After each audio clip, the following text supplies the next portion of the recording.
ரோமர் அதிகாரம் 3. இப்படியானால் யூதனுடைய மேன்மை என்ன? விருத்த சேதனத்தினாலே பிரயோஜனம் என்ன?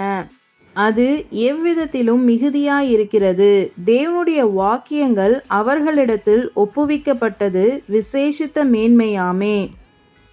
சிலர் விசுவாசியாமற் போனாலும் என்ன? அவர்களுடைய அவ்விசுவாசம் தேவனுடைய உண்மையை அவமாக்குமோ? அப்படியாக்க மாட்டாது. நீர் உம்முடைய வசனங்களில் நீதிபரராய் விளங்கவும் உம்முடைய நியாயம் விசாரிக்கப்படும்போது வெற்றியடையவும் இப்படி ஆயிற்று என்று எழுதியிருக்கிறபடி தேவனே சத்தியபரர் என்றும் எந்த மனுஷனும் பொய்யன் என்றும் சொல்வோமாக. நான் மனுஷர் பேசுகிற பிரகாரமாய் பேசுகிறேன். நம்முடைய அநீதி தேவனுடைய நீதியை விளங்க பண்ணினால் என்ன சொல்லுவோம்? கோபாக்கினையை செலுத்துகிற தேவன் அநீதிராயிருக்கிறார் என்று சொல்லலாமா?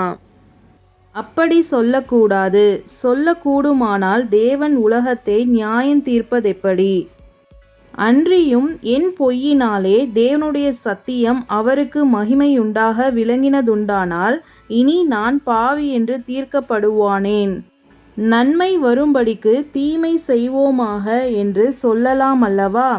நாங்கள் அப்படி போதிக்கிறவர்கள் என்றும் சிலர் எங்களை தூஷித்து சொல்லுகிறார்களே.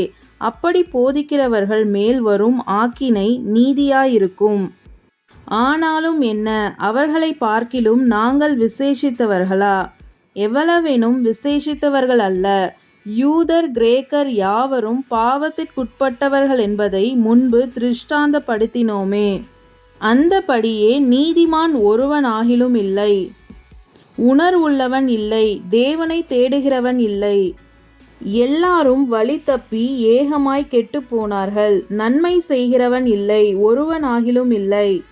அவர்கள் தொண்டை திறக்கப்பட்ட பிரேதக்குழி.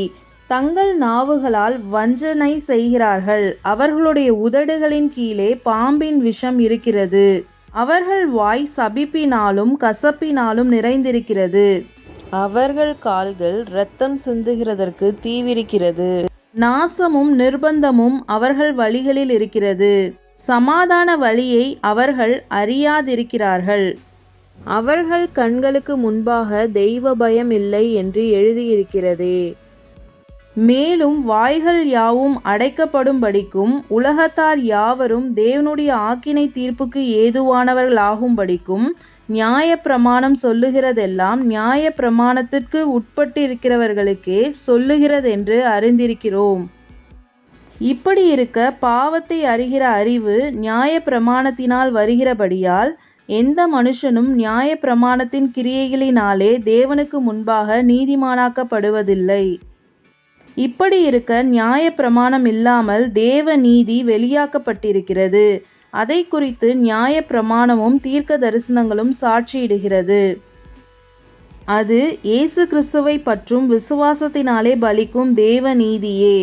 விசுவாசிக்கிற எவர்களுக்குள்ளும் எவர்கள் மேலும் அது பலிக்கும். வித்தியாசமே இல்லை. எல்லாரும் பாவம் செய்து தேவ மகிமையற்றவர்களாகி இலவசமாய் அவருடைய கிருபையினாலே கிறிஸ்து இயேசுவிலுள்ள மீட்பை கொண்டு நீதிமான்கள் ஆக்கப்படுகிறார்கள். தேவன் பொறுமையாயிருந்த முற்காலத்தில் நடந்த பாவங்களை தாம் பொறுத்து கொண்டதை குறித்து தம்முடைய நீதியை காண்பிக்கும் பொருட்டாகவும் தாம் நீதி உள்ளவரும் இயேசுவினிடத்தில் விசுவாசமாய் இருக்கிறவனை நீதிமானாக்குகிறவருமாய் விளங்கும்படி இக்காலத்திலே தமது நீதியை காண்பிக்கும் பொருட்டாகவும் கிறிஸ்து இயேசுவினுடைய இரத்தத்தை பற்றும் விசுவாசத்தினாலே பலிக்கும் கிருபாதார பலியாக அவரையே ஏற்படுத்தினார். இப்படி இருக்க மேன்மை பாராட்டல் எங்கே? அது நீக்கப்பட்டதே. எந்த பிரமாணத்தினாலே? கிரியா பிரமாணத்தினாலேயா? அல்ல, விசுவாச பிரமாணத்தினாலேயே.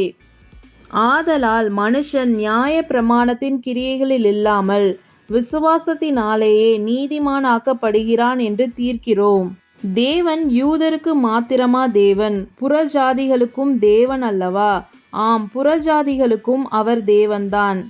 விருத்த சேதனம் உள்ளவர்களை விசுவாசத்தினாலும் விருத்த சேதனம் இல்லாதவர்களை விசுவாசத்தின் மூலமாயும் நீதிமான்கள் ஆக்குகிற தேவன் ஒருவரே. அப்படியானால் விசுவாசத்தினாலே நியாய பிரமாணத்தை அவமாக்குகிறோமா? அப்படி அல்ல, நியாய பிரமாணத்தை நிலைநிறுத்துகிறோமே.